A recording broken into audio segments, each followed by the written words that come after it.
జెడ్బీ9 news కి స్వాగతం. RO water plant పనులను 12వ డివిజన్ కార్పొరేటర్ బొడ్డు రజితా రవీందర్ డివిజన్ ప్రజలతో కలిసి పరిశీలించారు. ఈ సందర్భంగా కార్పొరేటర్ బొడ్డు రజితా రవీందర్ మాట్లాడుతూ విఠల్ నగర్ 12వ డివిజన్ ప్రజలకు ఒక ఆర్వో వాటర్ ప్లాంట్ నిర్మించి మంచినీరు అందించాలని సింగరేణి యాజమాన్యాన్ని ఎన్నోసార్లు కోరడంతో అప్పటి శాసనసభ్యులు కోరుకంటి చంద్ర చొరవతో సింగరేణి యాజమాన్యంతో మాట్లాడి ఆర్వో ప్లాంట్ శాంక్షన్ చేయించి సెప్టెంబర్ 8, 2023 సంవత్సరంలో భూమి పూజ చేసి పనులు ప్రారంభించడం జరిగిందని, త్వరగానే షెడ్డు నిర్మాణం చేసి ఆర్వో ప్లాంట్ పనులు కూడా పూర్తి చేసినప్పటికీ కేవలం వాటర్ కనెక్షన్ ఇవ్వకుండా, బోర్వెల్ వేయకుండా, చిన్న చిన్న పనులు చేయించకుండా, నిర్లక్ష్య ధోరణితో ప్రజలకు మంచినీరు ఇవ్వకుండా తీవ్ర ఇబ్బందులకు గురి చేస్తున్నారని స్థానిక కార్పొరేటర్ బొడ్డు రజితా రవీందర్ ఆవేదన వ్యక్తం చేశారు. ఇంకా నిర్లక్ష్యం చేస్తే ప్రజలతో కలిసి ఆందోళన కార్యక్రమాలు నిర్వహిస్తామని హెచ్చరించారు. ఈ కార్యక్రమంలో పౌరండ్ల నారాయణ, గుమ్మడి లచ్చయ్య, కుమ్మరి మల్లయ్య, ఇల్లటం పోషం, మల్లమ్మ, సుగుణమ్మ, రాజమ్మ పాల్గొన్నారు. సింగరేణి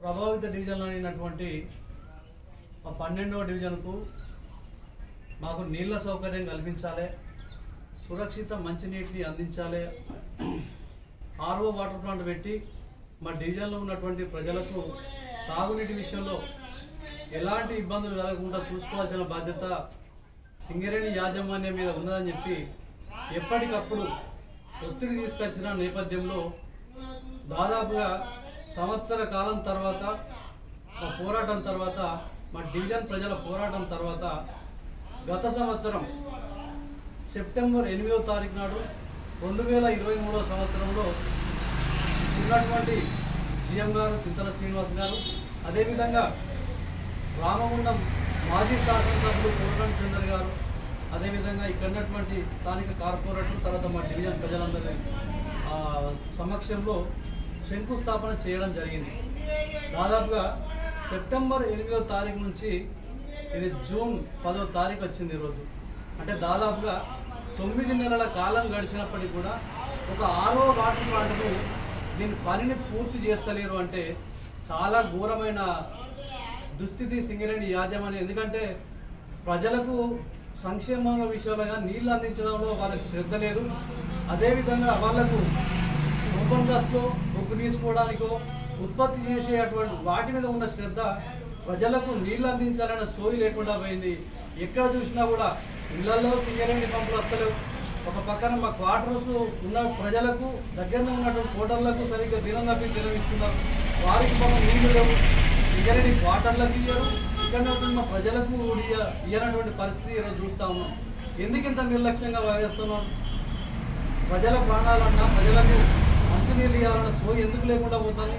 దయచేసి జిఎం గారు ఇప్పటికైనా సరే అర్జెంట్గా ఆల్మోస్ట్ మిషన్లు ఎప్పుడో తీసుకొచ్చిండ్రు, అసలు పెట్టడానికి ఎందుకు ఇంత లేట్ అయింది? సరే పెట్టిండ్రు, దానికి కలెక్షన్ ఇచ్చి నీళ్ళు ఇస్తే అయిపోద్ది కదా.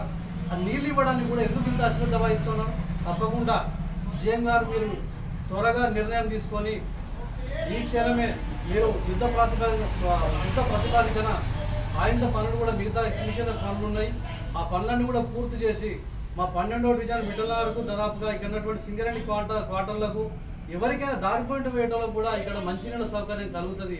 ఒక పెద్ద మనసుతో ఆలోచన చేసి మా డివిజన్ ప్రజలను వారికి మంచినీళ్ళు అందించి, ఇప్పుడు రాబోయే వర్షాకాలం చాలా కలుషిత నీరు వస్తుంది. మేము ఎన్నోసార్లు పోరాట ఫలితంగా మీరు ఇక్కడ ఏర్పాటు చేసినాం, చాలా సంతోషం. మీరు పెట్టడం మంచిదే, దీనికి మిమ్మల్ని కూడా అభినందిస్తూ ఉన్నాం. కానీ మాకు అక్కడికి రాకుండా ఇన్ని నెలల కాలం ఇంత కాలయాపన చేస్తూ చాలా అధ్వానంగా ఇంత లేట్గా చేయడం అయితే కరెక్ట్ కాదు సార్. తప్పకుండా మీరు ఈ వారం 10 రోజుల పాటు మాకు నీళ్ళు ఇచ్చే ఏర్పాటు చేయాలని ఈ సింగరేణి యాజమాన్యాన్ని డిమాండ్ చేస్తాము. షెడ్ వేసారు, అది మిషన్లు పెట్టారు, 9 నెలలు అవుతుంది, అది స్టార్ట్ చేస్తలేరు. మా నీళ్ళ తిప్పలు అవుతుంది, ఆ నీళ్ళు దాకా చచ్చిపోతాను. ఈ 2-3 రోజుల్లో మాకు ఓపెన్ చేయాలని కోరుతాను. జీవనం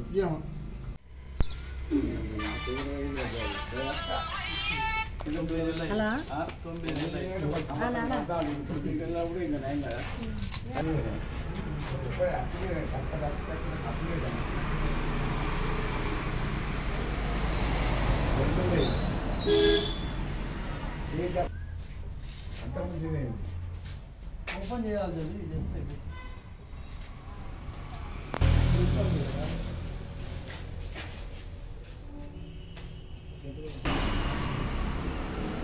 ఎవరున్నారా?